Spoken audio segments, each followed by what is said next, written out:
Estratehiya pang-10. Pagkatuto ko, sagot ko. Pakibasa.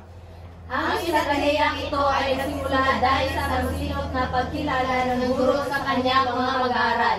Ang patuloy sa individual na pagkakaiba ng mga mag-aaral ay lubhang makabuluhan sa estratehiyang ito. Batayang teoretiko. Basahin. Ito ay nakabatay sa mga paniniwala ni Charles Widemere, 1971, na ang tuntunin ng edukasyon ay dapat magbigay ng diin sa pagkatutong nakapokus sa mag-aaral. So, ang pagkatuto ko, sagot ko, ito ay nakabatay sa paniniwala ni Charles Widemere. Ito ang tunguhin ng edukasyon, no, na dapat magbigay ng diin sa pagkatutong nakapokus sa mag-aaral.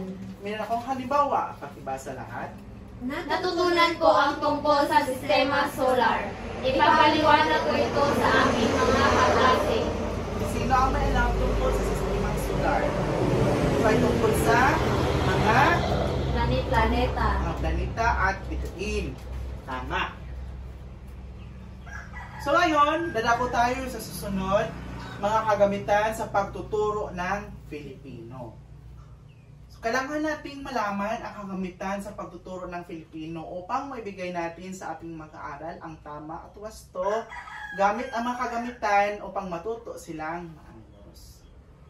Una, ang banghay, aralin. Basahin lahat. Isa ito sa mga pangunahing kailangan ng guro upang may sakatuparan niya ang kanyang pagtuturo ng katiwasayan. Nagsisilbing gabay o inaisip ng guro ang banghay aralin upang ang proseso sa kanyang pagtuturo ay maayos na maisa sa katuparan.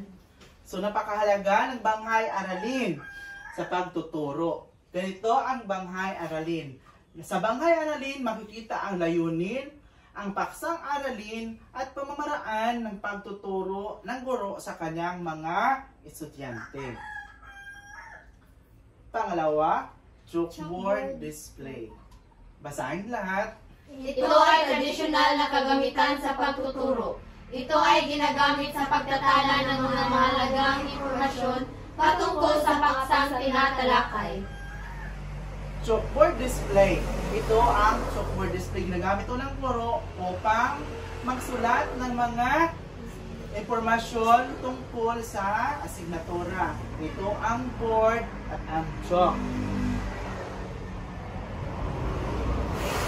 Ilustrasyon. Basahin ang ilustrasyon.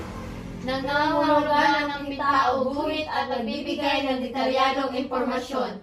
Mga larawan na naglalaman ng deskriptibong pangyayari sa patungkol sa isang bagay o kwento.